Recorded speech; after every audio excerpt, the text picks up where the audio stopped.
believe in the Lord, Joseph? Yes, I do.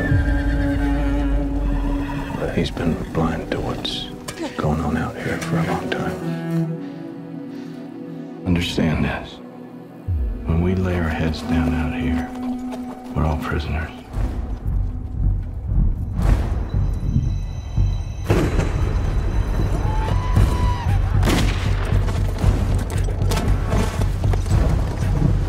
No, I've killed everything that's walked or crawled. If you do it enough, you get used to it. That's what I'm afraid of. Ready, thank you. Hey, Jamal.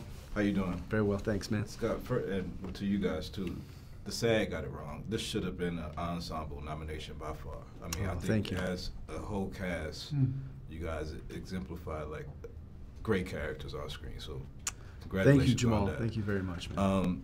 This story, I mean, I'm curious as to what drove you through the screenplay and how you were able to achieve this story without giving us the same visuals we usually get in these Western stories where we have one villain as one person's the villain and one person isn't. Like, you achieved a parody of...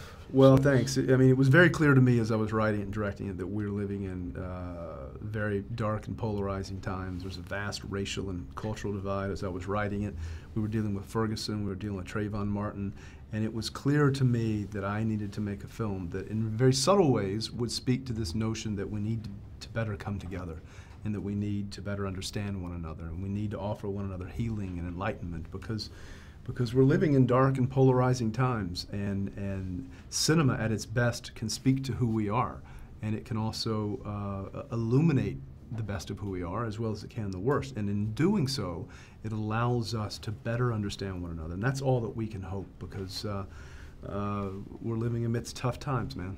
I saw what happened to the 4th when Yellow Hawk and his dog soldiers got done with them, and there wasn't a...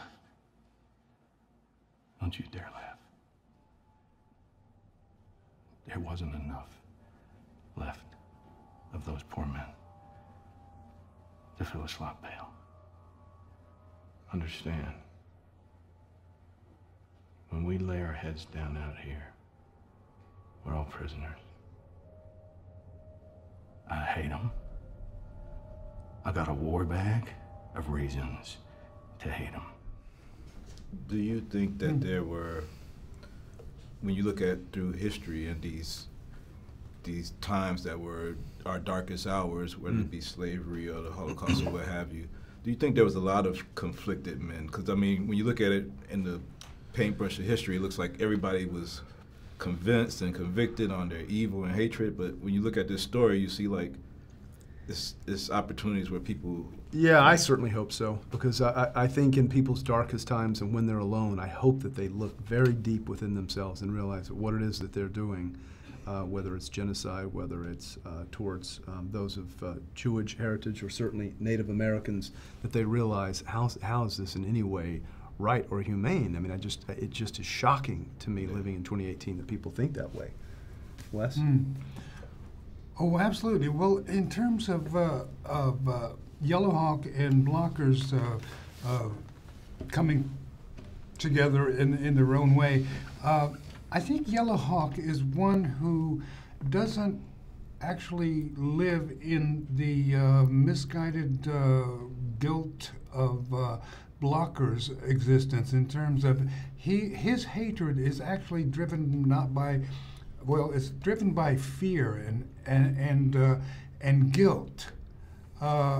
As time goes on, I think we have one character in the whole thing, a general's wife, that brings about kind of the idea of why is it that you're treating these people in this way when what they have actually done is criminalized our activities when they were actually a war kind of situation between two nations that was going on. And did we treat the Native Americans like we treated Germany and or Japan after world wars and such? No, we criminalized their activity and just simply put them in chains and in jails. Well, I think we speak to that wherein Yellowhawk has seen this all happen, And he also sees the amount of hate that has built up in the Blocker character, and really has to have a pity for this kind of situation,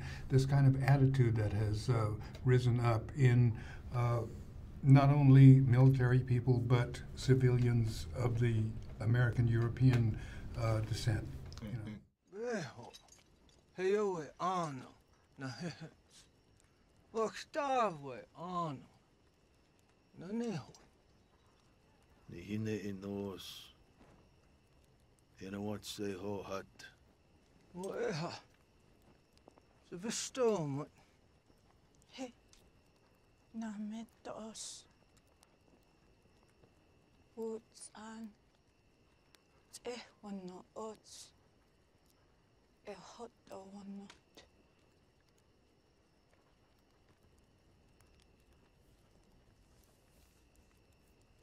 Kilcher, Sir? take the dress to the lady.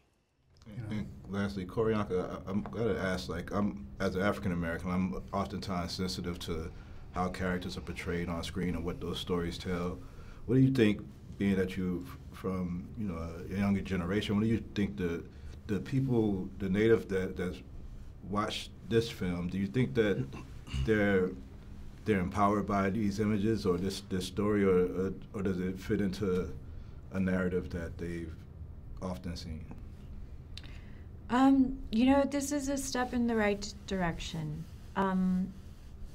We have a long road ahead of us, but I really hope that young Native Americans that do go see this film feel inspired to by the amazing actors, by the director, and hopefully it inspires them to want to actually start telling their own stories, because I think it's important for us to start telling our own stories. If we want them told in the right way, we need to actually take action and not retract from the world or the things because we're like, oh, this is wrong, but we need to actually realize, because I used to, oftentimes, sometimes I still do. I look at what's happening in the world and I think to myself, my God, why is nobody doing anything about these horrendous things that are happening? And then I think to myself, I am somebody. I can do something. And we all have the power of a grain of sand in a tipping scale, and sometimes all it takes is that one little grain of sand to tip the scale in a different direction. So we have to realize the power that we have on our own, and then the power that we have as a community, and coming together in unity. And we are so much stronger when we come together and unite than when we stand apart. One voice alone is strong, but a lot of voices together is even stronger. So, Amen. Yeah. Thanks for those words, and thanks for a great picture and great performance. Thank you. Thank you.